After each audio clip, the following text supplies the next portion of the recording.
कम्पनीको आइपिओ जुन 23 तारिकदेखि जुलाई 7 तारिकसम्म खुल्ला रहनेछ वैदेशिक रोजगारीमा हुने नेपालीहरूको लागि र स्थानीय बासिन्दाहरूको लागि। यदि तपाईलाई आइपिओ कहिले खुल्दैछ, जनरल पब्लिकको लागि कहिले खुल्दैछ भन्ने साधारण जानकारी पनि समाचारकै भर पर्नुपर्छ र कसैको भिडियोकै मात्रै भर पर्नुपर्छ आफै थाहा हुँदैन भने कुनै पनि एप डाउनलोड गरेर हेर्न सक्नुहुन्छ। तपाईले सजिलोको लागि शेयर हब डाउनलोड गर्नुभयो भने सजिलैसँगले त्यहाँ सबै कुराहरू हेर्न सक्नुहुन्छ। नमस्कार मित्रहरू, बुलबजार नेपालको आइपिओ अपडेटमा हजुरहरूलाई स्वागत छ। एउटा हाइड्रोपावर कम्पनीले आइपिओ निष्कासन गर्नका लागि धितोपत्र बोर्डबाट स्वीकृति प्राप्त गरिवरी वैदेशिक रोजगारीमा जाने नेपालीहरूको लागि निष्कासन मिति पनि तोकिसकेको छ। उक्त कम्पनीको बारेमा हामी कुरा गर्नेछौँ। कम्पनीको अवस्था कस्तो छ, कम्पनीले के कति चाहिँ आइपिओ निष्कासन गर्दैछ, वैदेशिक रोजगारीमा हुने नेपालीहरूको लागि कति, जनरल पब्लिकको लागि कति, म्युचुअल फन्डहरूको लागि कति र कर्मचारीको लागि कति, पर्ने सम्भावना के कस्तो छ, यो कम्पनीको आइपिओ हामीले कहिलेदेखि भर्न पाउँछौँ भन्ने विविध विषयमा हामी यस भिडियोमा कुरा गर्नेछौँ। हुन त अहिले हामीले आइपिओ जति परे पनि हाता पार्न भने सकेको छैन।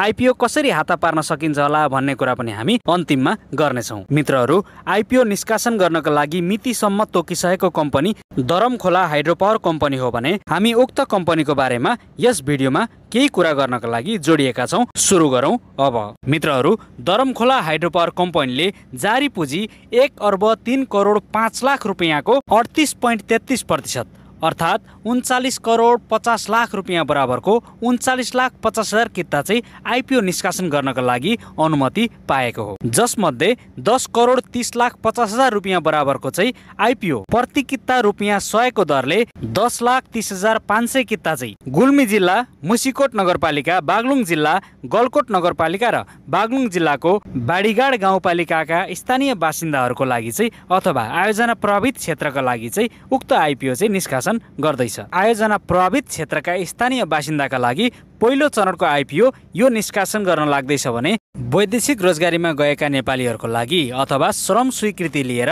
वैदेशिक रोजगारीमा गएका नेपालीहरूको लागि 10% हुन आउने 2 करोड 91 लाख 15 हजार रुपियाँ बराबरको 2 लाख 91 हजार 950 किता सेयर चाहिँ निष्कासन गर्न लाग्दैछ। यो चाहिँ पहिलो चरणको आइपिओ निष्कासन हो। अब जनरल पब्लिकको लागि कुरा गरौँ। त्योभन्दा अगाडि कर्मचारीहरूको लागि 58,390 किता 2% छुट्याइएको छ भने म्युचुअल फन्डको लागि 1,45,975 किता अथवा 5% म्युचुअल फन्डहरूको लागि छुट्याइएको छ।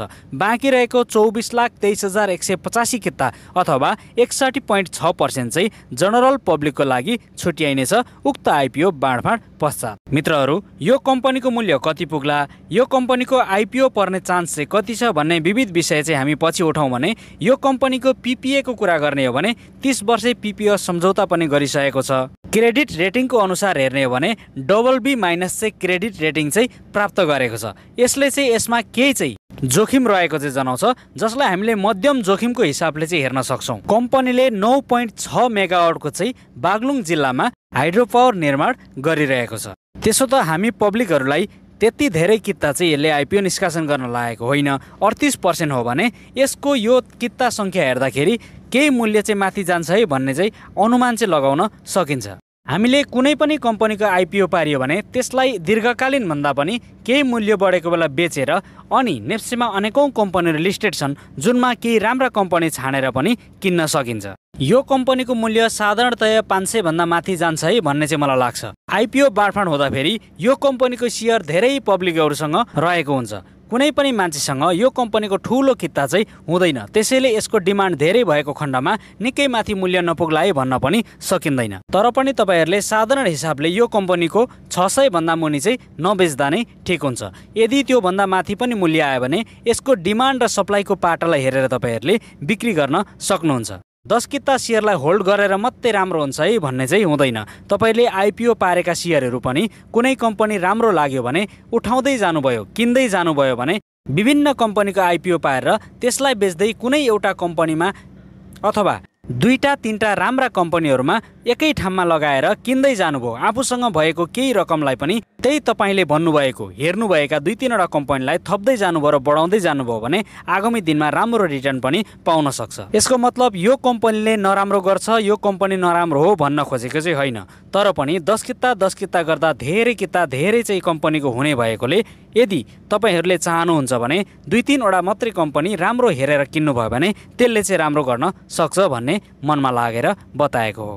2-3वटा कम्पनी राम्रो फन्डामेन्टल्ली स्ट्रङ कम्पनी आगामी दिनमा केही राम्रो गर्न सक्ने कम्पनी राख्दा राम्रो हुन्छ है भन्ने हिसाबले मात्रै बताउन खोजेको हो। मित्रहरू, यो एकदमै साधारण जानकारी हो जुन आइपिओ निष्कासन गर्दैछ है भन्ने भिडियो तपाईँहरू सामु पुर्याउनको लागि मात्रै एउटा भिडियो बनाउने जमर्को गरेको हो। रह्यो अब आइपिओ कसरी पार्न सकिन्छ भन्ने विषय। हामीले आइपिओ पार्नका लागि कुनै पनि तरिकाहरू हामीसँग उपलब्ध छैनन्। हामीसँग एउटै तरिका छ कि आइपिओ पार्नका लागि परिवारको सबै सदस्यहरूको डिमाट एकाउन्ट खोलेर उक्त डिमाट एकाउन्टबाट हामीले आइपिओ अप्लाई गर्यौँ भने कम्तीमा पनि 5-7वटा एकाउन्टबाट हामीले अप्लाई गर्दा एउटा न एउटामा पर्ने चाहिँ सम्भावना हुन्छ। हामीले सामाजिक सञ्जालहरू मार्फत धेरै रकमको चाहिँ आइपिओ भरियो भने पर्छ है भन्ने कुराहरू पनि सुन्दै आएका छौँ। तर त्यो कुरा पनि असत्य हुन सक्छ। कहिलेकाहीँ 10 किता मात्रै भर्दा पर्छ भने कहिलेकाहीँ 1000 किता भरेर आफ्नो रकम चाहिँ होल्ड गराउँदा पनि नपरेका उदाहरणहरू छन्। त्यसैले 10 किता मात्रै भर्नुहोस्, आफ्नो रकमलाई होल्ड गराउनु पर्ने कुनै आवश्यकता छैन। तर परिवारको सबै सदस्यहरूको खाता खोलेर भर्नुहोला, एउटा न एउटाबाट पर्ने सम्भावना हुन्छ। हस्त मित्रहरू, आजको भिडियो तपाईँहरूलाई के कस्तो लाग्यो सुझाव तथा प्रतिक्रिया दिन नभुल्नुहोला। एकदमै सामान्य जानकारी मात्रै राख्न खोजेको हो।